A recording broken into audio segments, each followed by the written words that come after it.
Good morning, good afternoon, good evening, and good night, depending on what time you're watching this next episode from me, Avomance, on life on Minecraft. In this series, we are investigating all types of life on the Minecraft world. Plants, animals, you name it, nothing escapes scrutiny. And today's one is a little unusual because it's not what you'd really think of life on Minecraft. But today, we're going to talk about villagers. Villagers were added to the game in the beta 1.9 pre-release in September 2011, all that time back. However, they had the same artificial intelligence as a pig. They looked a little bit like a pig as well, frankly, and they were called testificate, which is actually what a piece of paper you used to have to carry around a long time ago to show that you weren't a nasty person. They didn't really become villagers as we know them, and socialising and going into and out of houses and things like that until 1.2.1, which was in March 2012. Villager professions arrived in the Village and Pillage update, which was in 1.14 Java and 1.11.0 in Bedrock in April 2019. Our friends the villagers are passive mobs that spawn naturally in all the types of villages except for haunted villages in the Minecraft world. The exception is the cleric villager in the Java edition, which can also spawn underneath an igloo, trapped inside it. In the Bedrock version, actually, any profession can spawn inside those igloos. Villager lives are dictated by a schedule, and that schedule is dictated by the time of day it is. So, for example, most villagers between 0 and 2000 have an opportunity to breed and just wander around. Then from 2000 to 9000 ticks in the day, they have to work if they have a profession, like this fella here. And then from 9000 ticks to 12,000 ticks, they have another opportunity to breed and to gossip and basically wander around and do other stuff. And then from 12,000 ticks to 24,000 ticks, which brings them back to 0 again, they sleep. The only difference there is the nitwit villager. The nitwit villager has a little kit between 0 and 2000, and it doesn't actually go to sleep until 14,000, which means it does a very different type of sleep, and that might be why it's a nitwit. Villagers are the primary target of zombies. Zombies will actually prefer to attack a villager than they would prefer to attack a player. And depending on the hardness difficulty of the game, those zombies will change those villagers into zombie villagers themselves. However, watch out, because the iron golem that we'll talk about a little bit later is going to protect these villagers for you. Zombie villagers can also spawn naturally. 1 in 20 zombies spawn as a zombie villager. However, these guys can be cured back to a normal villager even if they were spawned naturally as a zombie villager. Zombie villagers can be cured using a potion of weakness and a golden apple. Very simple process, although it can take a few minutes. Throw the splash potion of weakness at the zombie villager. That bit is done. Then, very carefully, feed the zombie villager a golden apple. You can see the particle effects go from grey to that red colour, and eventually that fella will stop shaking and wibbling the way he is there, and he will become a normal villager. And there you have it, one less zombie villager in the world and one more villager in the world. And this guy can now be traded with like normal, except he's not got a profession yet. In the Village and Pillage update, the way villagers breed has changed.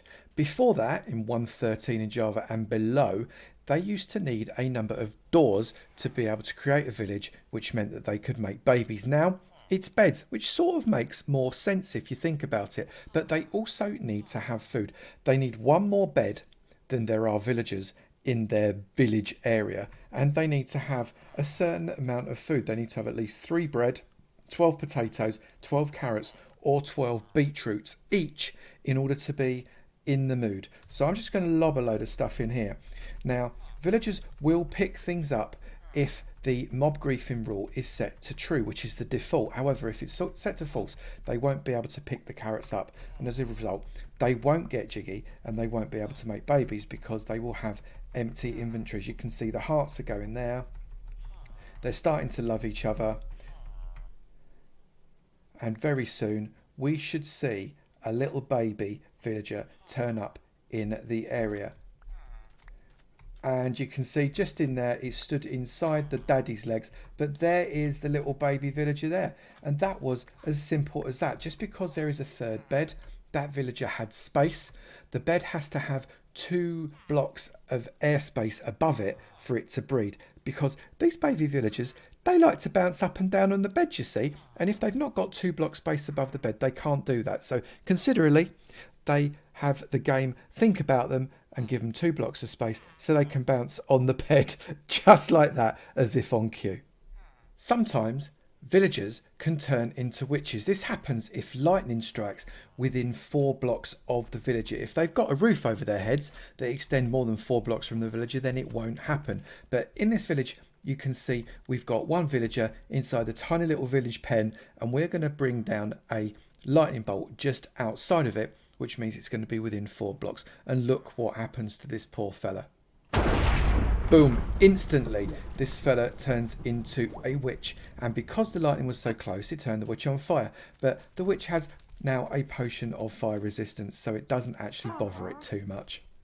Like many communities, villagers like to have a good gossip. These 2 fellas here are having a little chat there. They share 4 types of gossip. They share major negative news, minor negative news, minor positive news, and trading news. There's also a 5th type of gossip, major positive news, but they tend not to share that. Now this is quite important when it comes to iron golems. If there is a threat to the community, like a zombie has turned up or something like that, they will share that as major negative news.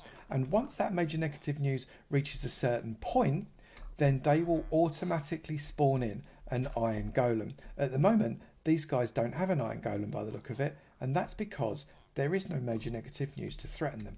This village here does have an iron golem, and it might be just as well, because I'm about to give these guys some major bad news. I am going to spawn in a raid. Now, a raid is when a group of pillagers come and trying to kill all the villagers, and it comes out as a result of the player entering the village with the bad omen effect. I'm going to give myself the bad omen effect now, and that is going to cause this raid to come, and then we're going to see what happens.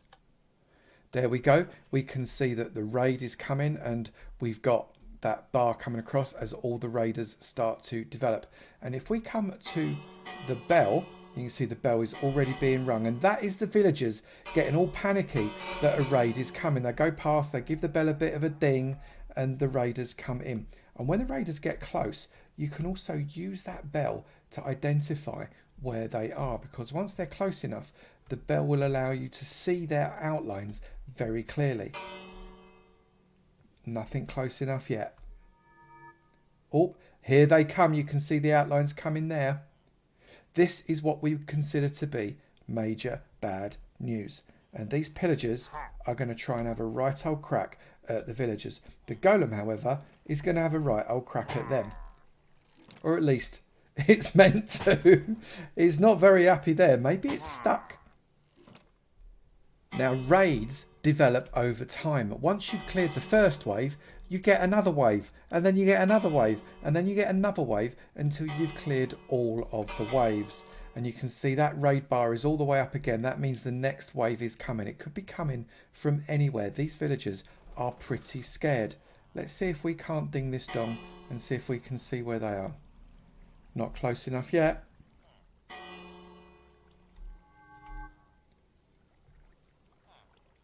They're coming down from atop the mountain. Now we've got another raid party coming. As you can see, pillagers are very much like villagers, except they're a little bit more grey in the skin. That's because they are evil. And they consist of different types of human-like mobs. But that is the subject for next week's Life on Minecraft. Most villagers have the capacity to have a profession. This chap hasn't. There is one type of villager that can never have a profession, and that is the nitwit. And you can tell them because no matter whether or not there is a workstation nearby, they will never turn into a profession villager. Now, these professions are, as I say, dictated by the presence of some kind of workstation nearby. For example, this chap here, he's a farmer. He's a farmer because his workstation is this composter. There are 13 professions for these villagers if you exclude unemployed and nitwit, and each one of them comes with its own uniform specific to the type of biome and the type of job that it's going to do, and they are in order: the armourer,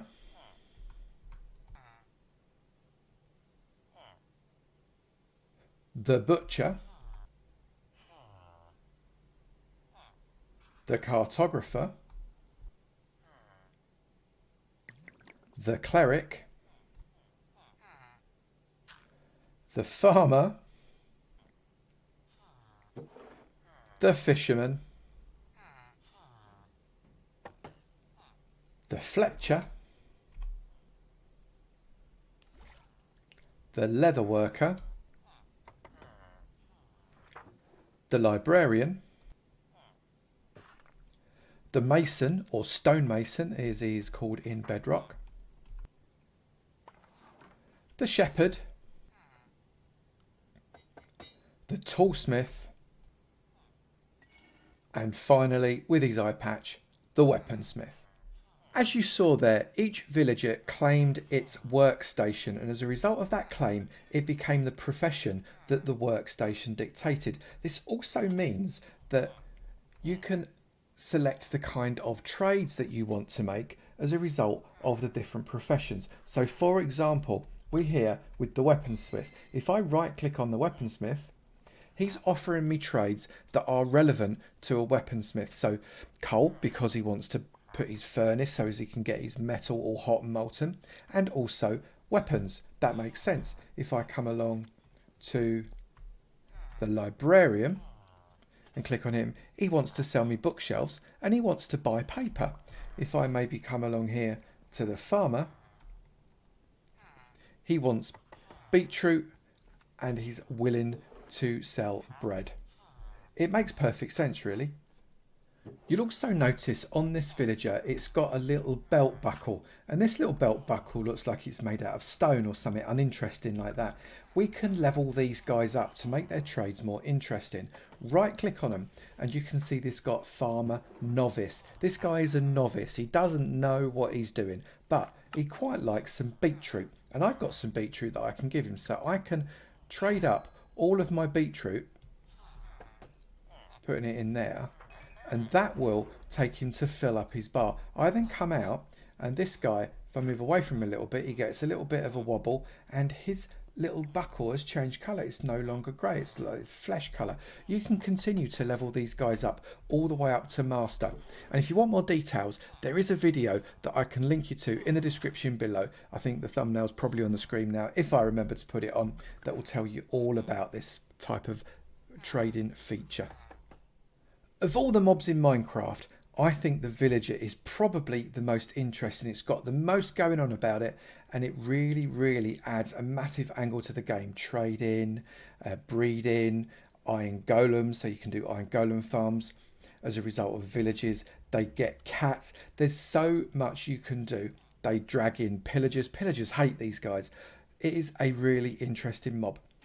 If you have enjoyed this video, please do remember to slap that like button. It'd be great to know you're enjoying it, and I will keep on making them. And also, if you've not done it already, please do hit that subscribe button. It'd be great to see you in my sub club, and I look forward to seeing you in another video. You take it easy now.